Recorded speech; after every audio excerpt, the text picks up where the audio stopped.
I'm Henneke, and I'm the one.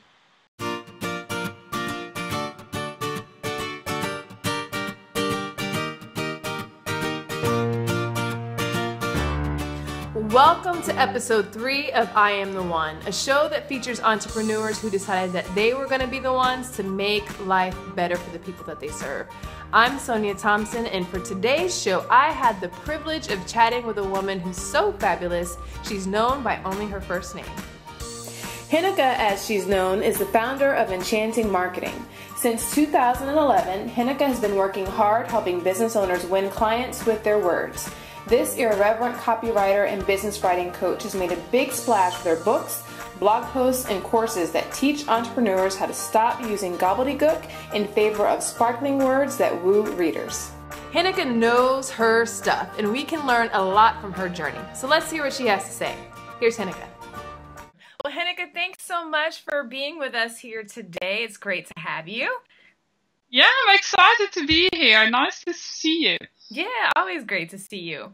So I wanted to just talk with you briefly about your experience as an entrepreneur. I've heard you say several times whenever you first got started, you were still working in a corporate job and you weren't exactly sure what you were going to write about or what you were actually, eventually your business was going to be, but yet you got started blogging anyway. What was it that gave you the courage to start blogging, let alone to start blogging on the biggest marketing blog in the world whenever you got started? Yeah, I don't really know exactly why, but this was, for me, it was kind of a test case, I think. It was a trial, and that's how I saw it. For me, it was like, you see, I never saw myself as a writer. I was a marketing person and a manager, and but I was fascinated by writing and I really enjoyed it. And so I thought, well, if I can do this, I can escape my job. So it was really like, I never saw myself as somebody running her own company. And I thought, well, you know, if I can write that blog post and get it published on Copyblogger, then there's a way out. Then I can find a way out. So it wasn't. I didn't have a lot of courage to do it. I was dithering about it for ages. I think I read 6 books before I started writing the post. I read them specifically to write the post, and I kept sort of, even when the draft was ready, I kept sort of polishing. Well, it was done, and the changes didn't make a difference, but I kept sort of doing it. So yeah, I think I wasn't confident, but I did think like, okay, come on, let's try it, because if you can do it, there's an opportunity out there. Absolutely. Well, I'm glad that you tried it because it worked really well. Yeah, it did. I mean, it went totally wrong with my first blog post because I had my author bio and it linked to my website, but my website wasn't up yet. I thought, oh, I have plenty of time. By the time the post will go up, then I'll have a landing page by then. But the problem was that post was published much quicker than I anticipated. And they emailed me while I was on a business trip in Italy, and they said, oh, your post will go up in 2 days, but the link in your bio doesn't work. So, and I couldn't do anything because I was abroad. So I had to say, well, just take it out, the link. So I had the guest post going up on Copyblogger, and all it said, sort of, it was from me and connect on Twitter, which was like a missed opportunity, but I sort of had to laugh about it because it was such a stupid mistake, but and I proved I could do it, and that was the main thing. Yeah, I think getting over that initial hurdle is the biggest thing, and like you said, you actually prepared really well to have that post do as well as it did. So once you got over that initial hump, even though there were some bumps along the way, it looks like you set yourself up to do well for everything else that came afterwards. Yeah, and I think that's quite a good lesson, and that's how I approach my business later on as well. I tend to be quite a perfectionist and want to get everything done, but if you try and get everything perfect, then you never get anywhere. So yeah, just get started. You got to ship. You got to get going. And you improve along the way. Yeah. All right. So Enchanting Marketing is your business, and it's doing well now. You've been up and running for about 3 years now?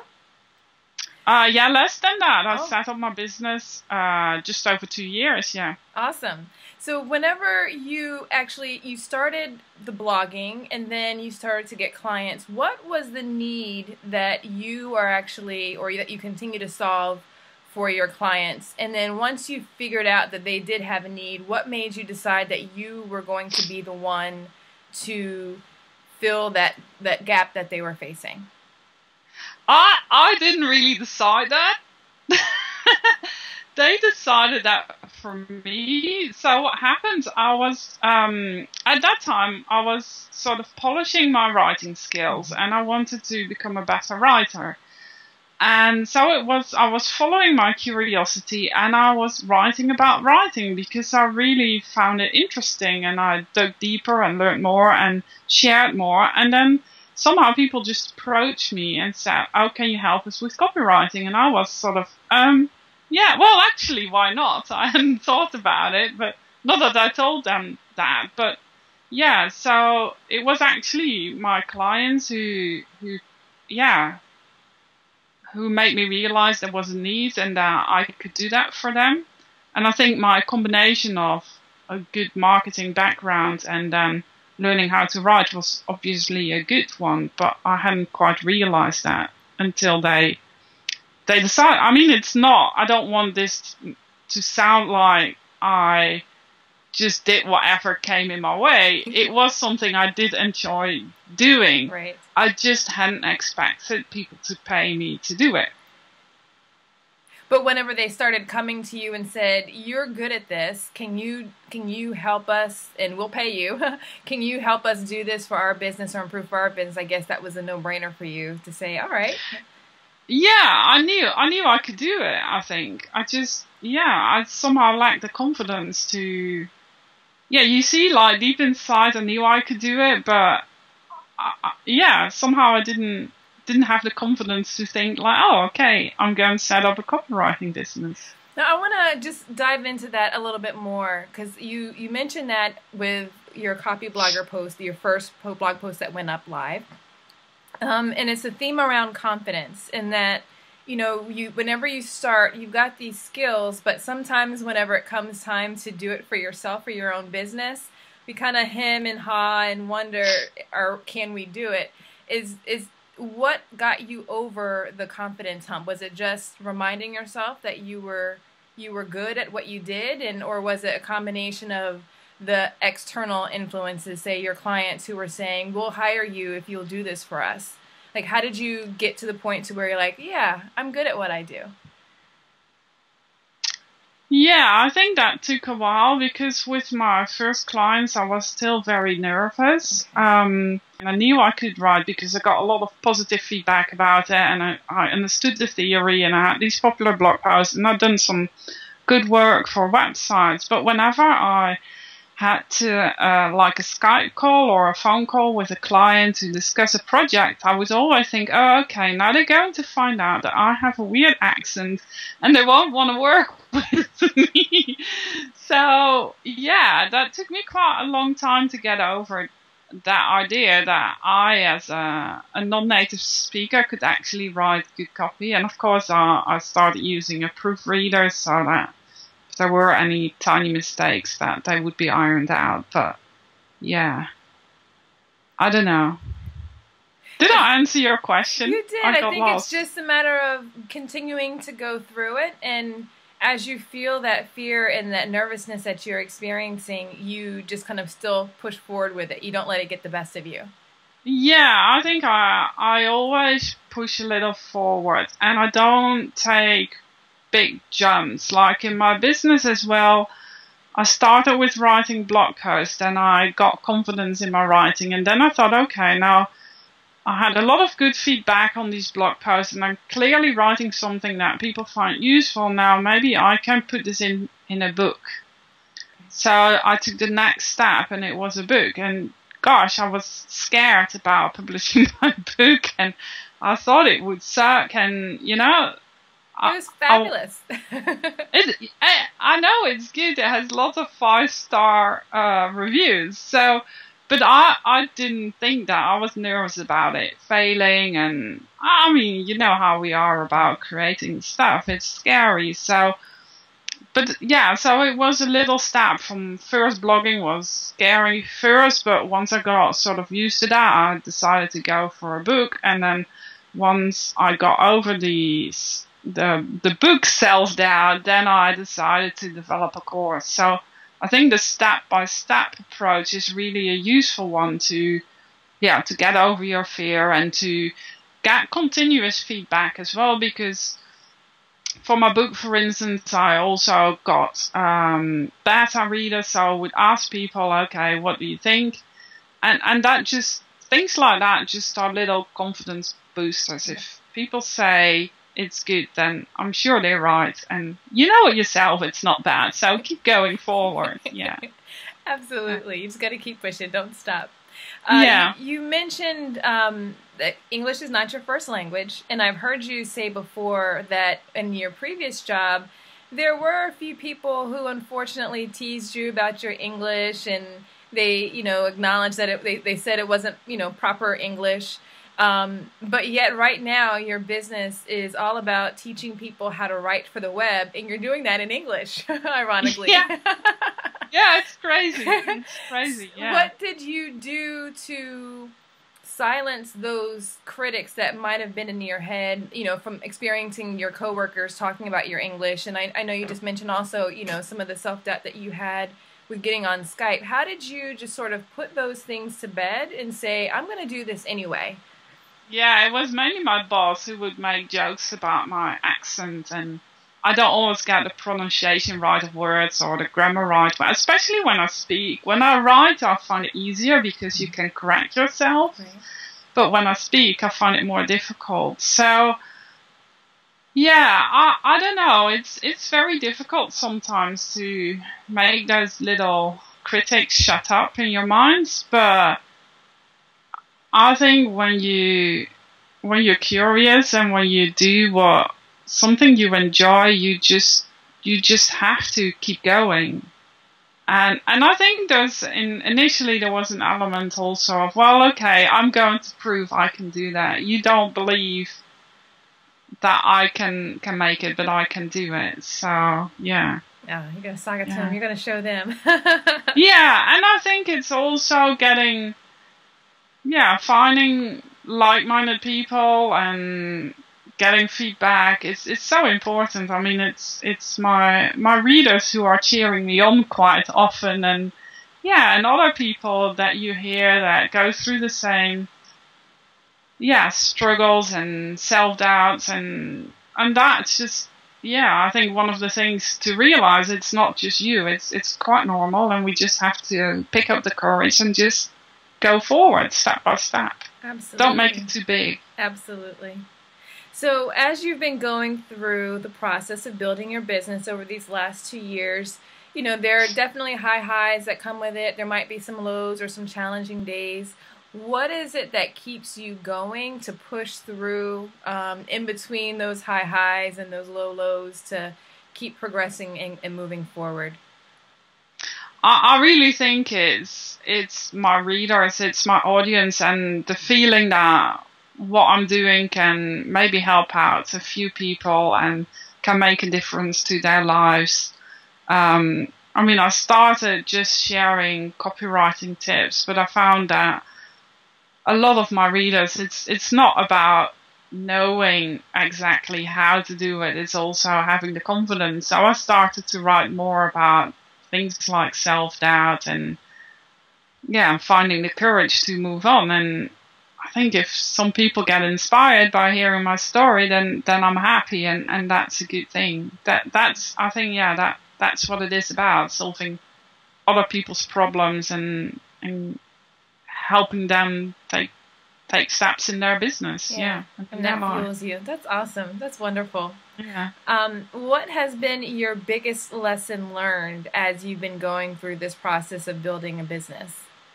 I thought, wow, yes, if I'm on my own, it's going to be really good, and I'm agile and decisive, and we can move quickly. But when you start, you find out you're about as agile as an elephant, and you actually don't get moving too quickly because, one, you have to do everything on your own, and you struggle with this self-doubt, and you want to do everything perfect, and there's far too many things you think you need to do to get started. So this process of getting moving is far more difficult when you're on your own than when you're in a big company, because you have so many colleagues to help you out, and you're in it all together. So I think that was one of my biggest lessons, how to get started, and letting go of perfectionism and just focus on a couple of core things rather than, I was used to work with marketing teams and big marketing plans. Well, that's just out of the question. You can't do that. You just have to get a few things right. Yeah. Oh, no, that's very useful. So if you were able to go back and do anything differently, what would that be? Would it be related to letting go of that perfectionism earlier, or focusing, or what would that be? Yeah, I think that's a difficult question to answer, because it's easy to say, yes, I would have done things differently, but the truth of it is, everything is a learning experience, and even though you sometimes make mistakes and do things that maybe were a waste of your effort, you learn from it. And I think one of the big things about building your own business is it is a huge learning curve, and it is sometimes pretty steep, even despite me having quite a lot of background in being part of a business, and I was a company director, so I knew quite a lot about running a business. But even so, this was quite different, and I think we shouldn't forget how much energy that takes to learn all these things and to go through this learning curve. So yeah, I could say, yeah, I wasted my energy with being perfectionistic, or I wasted energy by blogging for too many small blogs that didn't really generate many subscribers, but it was part of the learning experience. And by writing so many posts, I just got better and understood things better, and then I could go and write even better posts. So yeah, it's easy to say, well, I do things differently, but they're all part of the experience. Right, all part of the process. Yeah. Now, would you, if you had to give 3 words that described your keys to success, what would they be? I know no one is ever able to just come up with one. So if you had 3 to give, what would those be? I think my very first one would be empathy. And I think it's often overlooked, but I think the success in the business is ultimately about understanding your audience and learning from them and understanding how you can help them. And if you don't have that basis right, then it's very difficult to run a successful business. So that has been, especially my first year, it has been a huge focus, understanding who I could help and how I could help them. And it still is. I keep learning about people, of course. That never stops. But I think it's very, very important. So what was my second?